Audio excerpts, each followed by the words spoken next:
2024-এর গণ অভ্যুত্থান বদলে দিয়েছে বাংলাদেশের সার্বিক চিত্র। আসছে নতুন রাজনৈতিক বন্দোবস্ত। এর ফলে জাতীয় নির্বাচনে অংশ নেওয়ার প্রক্রিয়া হয়ে উঠবে সহজ থেকে সহজতর, কিন্তু কঠিন হবে সরকার গঠন। ব্যালট পেপারে যুক্ত হচ্ছে না ভোটের বিধান, এমনকি কোনো আসনে 40% ভোট না পড়লে অটোমেটিক্যালি বাতিল হয়ে যাবে সেই সংসদীয় আসনের নির্বাচন। ফলে যেন তেনভাবে নির্বাচনে অংশ নিয়ে সরকার গঠনের চিন্তা বাদ দিতে হবে রাজনৈতিক দলগুলোকে। কারণ প্রার্থী পছন্দ না হলে না ভোট প্রদানের মাধ্যমে দলগুলোকেও প্রার্থী পরিবর্তনে বাধ্য করার সুযোগ পাবে জনগণ। ঠিক এমনটাই ঘটতে যাচ্ছে সামনে সব নির্বাচনে। যদি নির্বাচন ব্যবস্থা সংস্কার কমিশনের সুপারিশগুলো বাস্তবায়ন করে অন্তর্বর্তী সরকার, তাহলে আসুন দেখে আসি কি আছে সংস্কার কমিশনের সুপারিশে। প্রথমেই আসছি রাজনৈতিক দলের নিবন্ধনের বিষয়ে।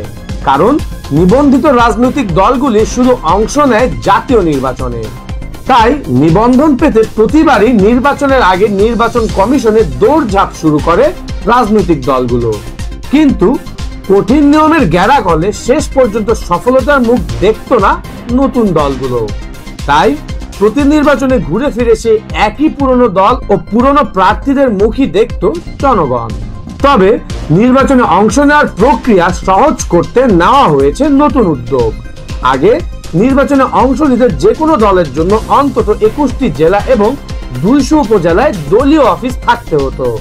সংস্কার কমিশন এই জটিল শর্ত কমানোর সুপারিশ করেছে, যা বাস্তবায়িত হলে দেশের সর্বোচ্চ 7 জেলা ও 25 উপজেলায় দলীয় কার্যালয় থাকলে এবং ন্যূনতম 5000 সদস্য থাকলেই রাজনৈতিক দলের নিবন্ধন দেবে নির্বাচন কমিশন। ফলে জাতীয় নির্বাচনে অংশ নেওয়ার দুয়ার খুলে যাবে আরো অনেক দলের জন্য। ফলে ভোটের মাঠে বাড়বে প্রতিদ্বন্দ্বীর সংখ্যা, আরো বাড়বে প্রতিযোগিতা, মানুষের সামনে বাড়বে ভোট দেওয়ার অপশন। এমনকি স্বতন্ত্র প্রার্থীদের জন্য সহজ হচ্ছে নির্বাচন। আগে নির্দলীয় প্রার্থী হিসেবে কেউ জাতীয় নির্বাচনে অংশ নিতে চাইলে সংশ্লিষ্ট আসনের 1% ভোটারের স্বাক্ষর জমা দেওয়ার বিধান ছিল। এবার এই জটিলতা থেকেও মুক্তি পাচ্ছে স্বতন্ত্র প্রার্থীরা।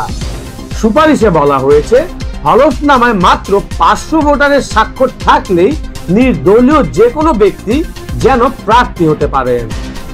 একই সঙ্গে নির্বাচনের ব্যবস্থাতেও আসছে আমূল পরিবর্তন।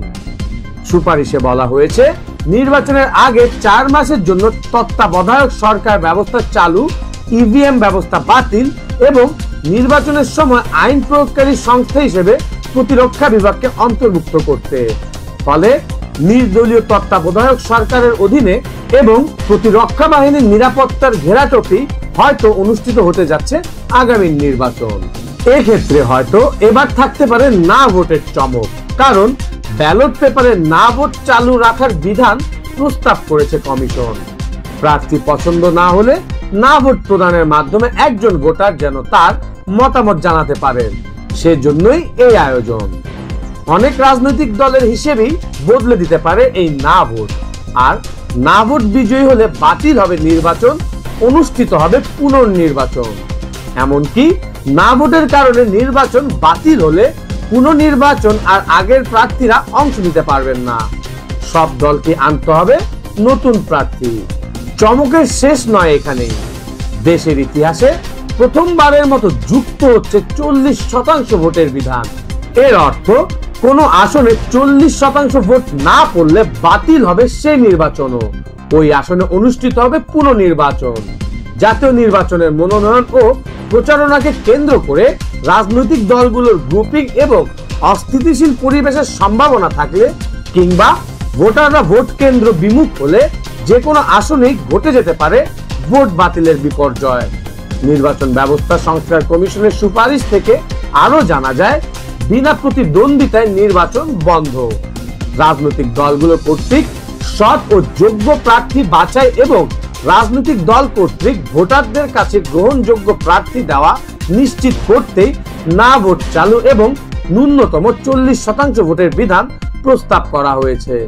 তবে রাজনৈতিক দলের নিবন্ধনের প্রক্রিয়া সহজ করা হলেও থাকছে বিশেষ কিছু শর্ত।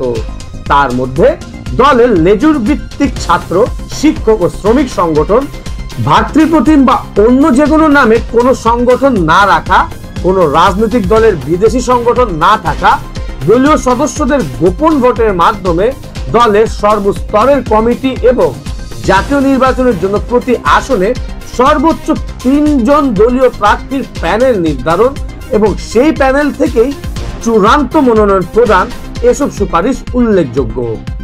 সংস্কার প্রস্তাবে প্রধানমন্ত্রীর একচ্ছত্র ক্ষমতা কমানোর সুপারিশও করেছে কমিশন।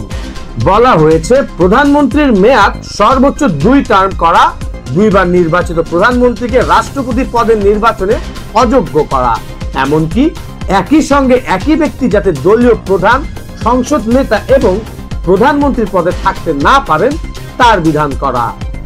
এছাড়াও দ্বিকক্ষ বিশিষ্ট সংসদ, বিরোধী দলকে ডেপুটি স্পিকারের পদ দেওয়া, সংবিধান সংশোধনের মাধ্যমে 100 আসন নিয়ে উচ্চ কক্ষ সৃষ্টি, উচ্চ কক্ষের সংসদ সদস্যদের বয়স কমপক্ষে 35 এবং শিক্ষাগত যোগ্যতায় স্নাতক নিশ্চিত করা এবং সংসদ নির্বাচনে প্রাপ্ত দলগুলোর ভোটের হারের ভিত্তিতে দলগুলোর মধ্যে সংখ্যানুপাতিকভাবে উচ্চ কক্ষের আসন বন্টন করা।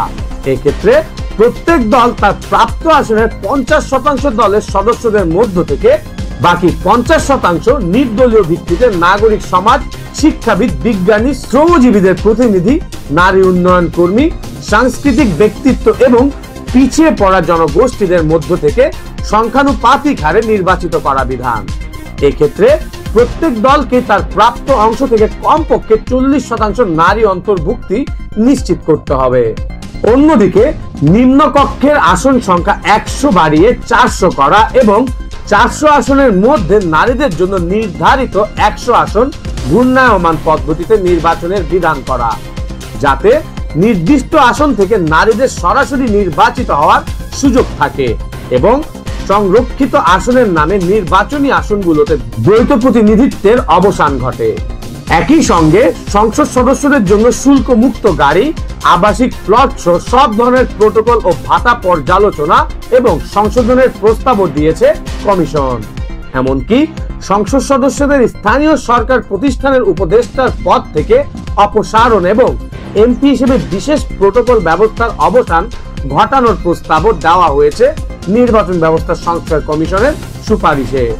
ফলে বলাই যায় যে এসব সুপারিশ বাস্তবায়িত হলে আগামী নির্বাচনে নির্বাচিত জনপ্রতিনিধি হওয়ার প্রক্রিয়া যত কঠিন হতে যাচ্ছে, বিপরীতে হয়তো ততটাই কমতে পারে সংসদ সদস্যদের সুযোগ সুবিধা। কিন্তু এই প্রক্রিয়ায় আবারও হয়তো পুরনো সম্মান ফিরে পাবেন জনপ্রতিনিধিরা। তবে রাষ্ট্রপতি নির্বাচনের যে প্রক্রিয়ার কথা বলা হয়েছে তাতে দেখা যাচ্ছে সংসদের উভয় কক্ষের সদস্য এবং দেশের স্থানীয় সরকারের সকল নির্বাচিত প্রতিনিধিদের সমন্বয়ে গঠিত বৃহত্তর নির্বাচক মণ্ডলীর ভোটে নির্বাচিত হতে হবে রাষ্ট্রপতিকে। বৈষম্যহীন ও বিভেদমুক্ত রাষ্ট্র গড়তে বাংলাদেশ এখন হয়তোবা দল নিরপেক্ষ, সৎ, যোগ্য ও সুনাম সম্পন্ন এরকম একজন ব্যক্তির প্রতীক্ষায়। দেখা যাক সময় কি বলে আর কোন কোন সুপারিশ বাস্তবায়িত হয়। আপাতত সেই সময়ের প্রতীক্ষায়।